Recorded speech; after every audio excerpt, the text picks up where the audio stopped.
Assalamualaikum warahmatullahi wabarakatuh. Berjumpa lagi bersama saya Amar.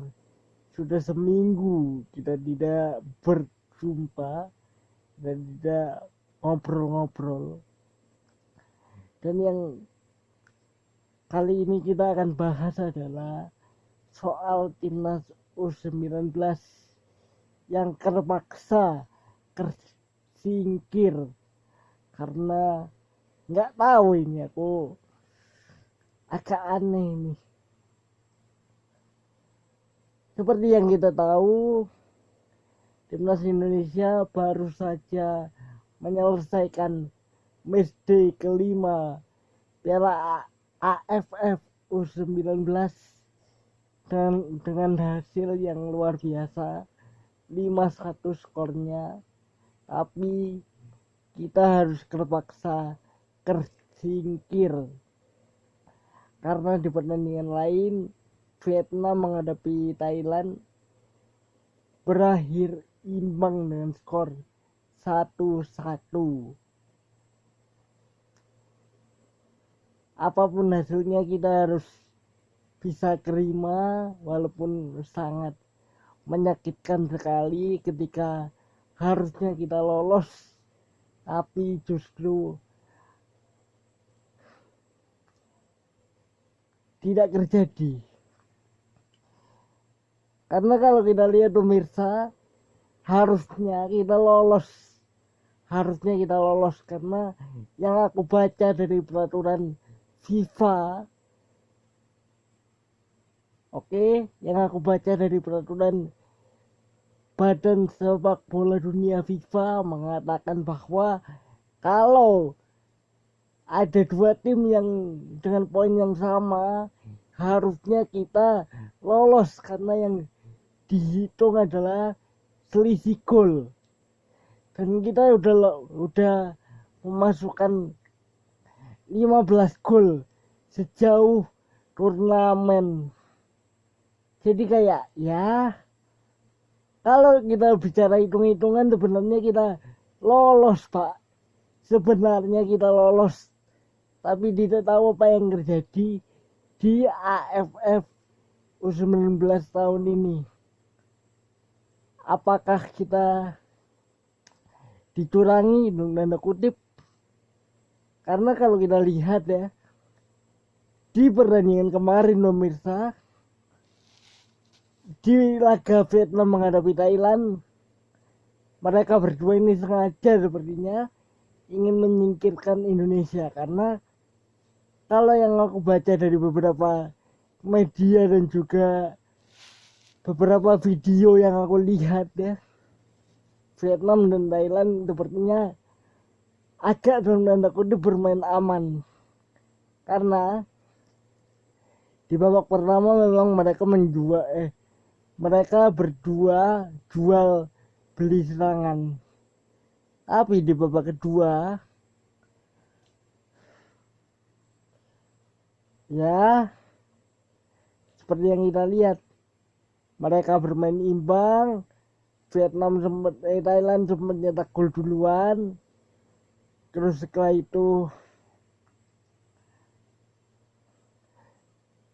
kurang lebih 4 menit dari golnya Thailand, Vietnam bisa nyetak gol dan akhirnya mereka berdua yang lolos.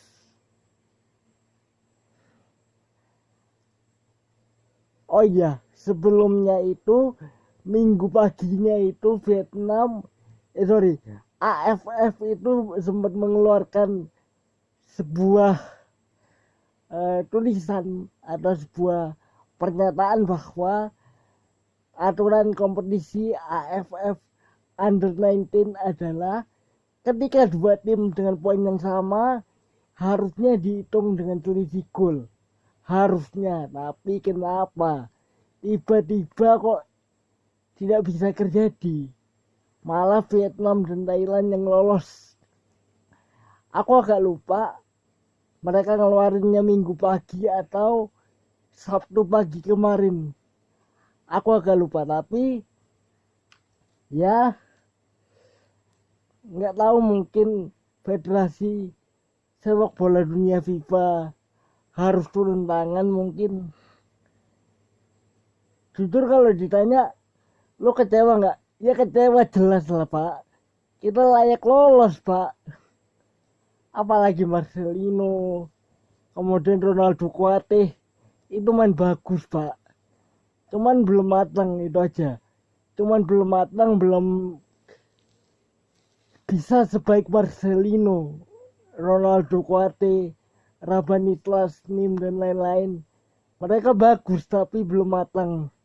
Seperti Marcelino yang sudah mendapatkan begitu banyak spotlight, begitu banyak pemberitaan, bahkan Marcelino kabarnya sudah ada klub luar Indonesia yang meminati adik dari Octavianus Fernando, pemain PSIS Semarang tersebut. Tapi ya sekali lagi apapun hasilnya kita harus bisa terima.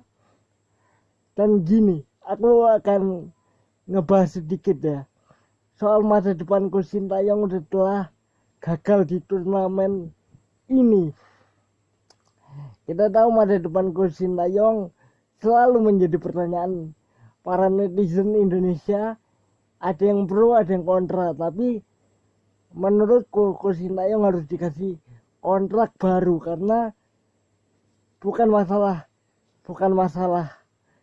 oh kita gagal ya udah Coach Sintayong keluar, bukan masalah itunya pak, tapi kontribusi pria 52 tahun ini yang harus kita lihat.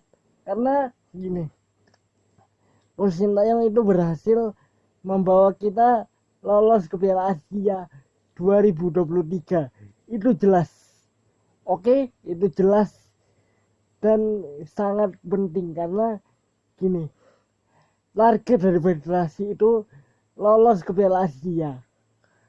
Dan itu sudah dipenuhi oleh Coach Sintayong. Gitu loh. Dan urusan kita juara atau enggak di AFF kemarin tuh bukan jadi tolak ukur. Oke, bukan jadi tolak ukur kita untuk memecat seorang pelatih. Itu buat netizen yang berpikir agak di luar logika ya. Yang meminta Coach Sintayong keluar, kalian harus berpikir juga bahwa Coach Sintayong ini bukan pelatih sembarangan, bukan pelatih ecek-ecek lah istilahnya, bukan pelatih kelas level B, ini level A pak, ini udah pro, udah top dan ada buktinya gitu loh. Korea aja bisa ngalahkan Jerman waktu itu di Rusia gitu loh. Jadi kayak Coach Sintayong ini bukan pelatih yang sembarangan, bukan pelatih level tarkam istilahnya, bukan level yang jelek.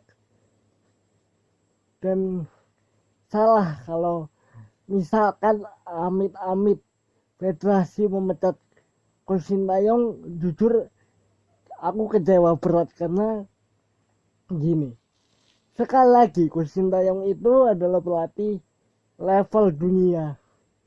Kita nggak punya pelatih level dunia seperti itu. Kita punya Luis Milla, tapi apakah cukup? Buktinya kan tidak gitu loh.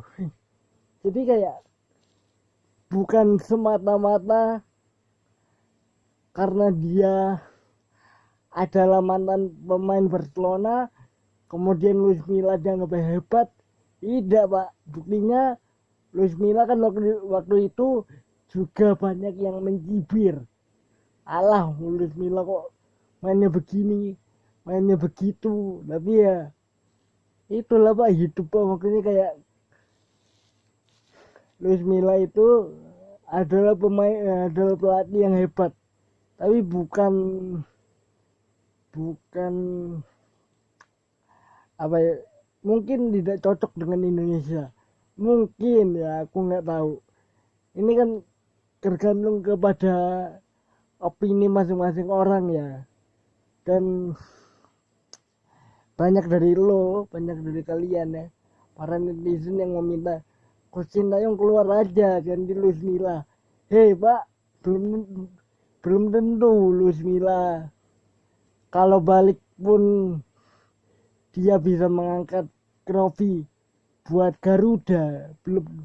Belum tentu, belum ada jaminan gitu loh. Jadi jangan sembarangan kalian menyuruh federasi untuk memecat. Karena aku udah pernah bilang bahwa Coach Sintayong ini butuh waktu. bukan sulap pak, yang Anda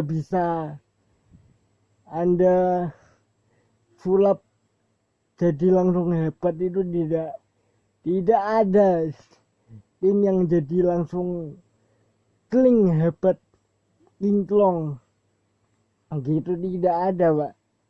Contoh aja deh, ambil contoh simpelnya adalah Barcelona. Lihat aja setelah ditinggal Messi kan hancur itu. Jadi jangan semata-mata memecat Coach Sintayong, karena sekali lagi Coach Sintayong itu pelatih hebat, dia pelatih luar biasa, pelatih kelas dunia yang kita punya sekarang. Masa mau dipecat gitu aja gitu loh. Jadi kayak jangan, aku kan udah berulang kali tegaskan ya bahwa Coach Sintayong itu butuh waktu. Kalian juga harus sabar. Bahkan aku bisa bilang bahwa jalan kita ke Piala Dunia 2026 insya Allah ada kok. Kita pasti bisa lolos. Cuman dari sekarang kita harus percaya Coach Sintayong, harus percaya kepada waktu, dan dia butuh waktu, dia butuh proses. Lagian ya Pak, Ronaldo Kuate, Marcelino, pemain-pemain yang kemarin tampil luar biasa itu masih muda Pak. Rata-rata umurnya sama kayak saya, 17, 18, 19 gitu loh. Jadi kayak masih butuh proses gitu loh.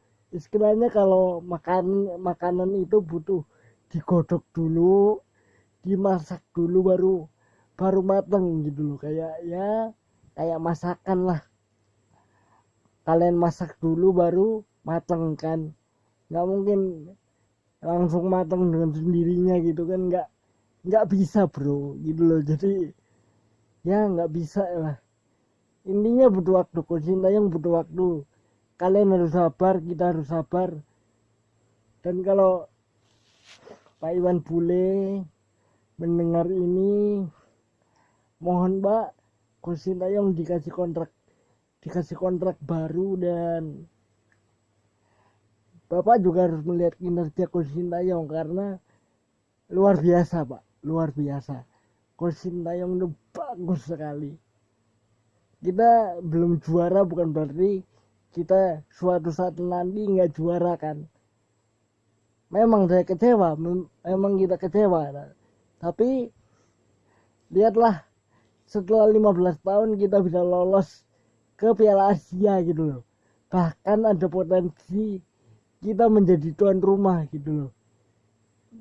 Pak Iwan Bule, kalau Bapak mendengar ini, saya mohon Coach Sintayong harus dipertahankan, harus dikasih kontrak baru yang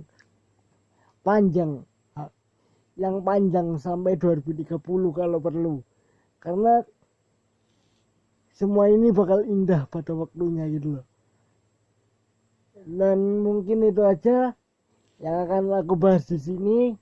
Sampai ketemu lagi di kesempatan lainnya. Assalamualaikum warahmatullahi wabarakatuh.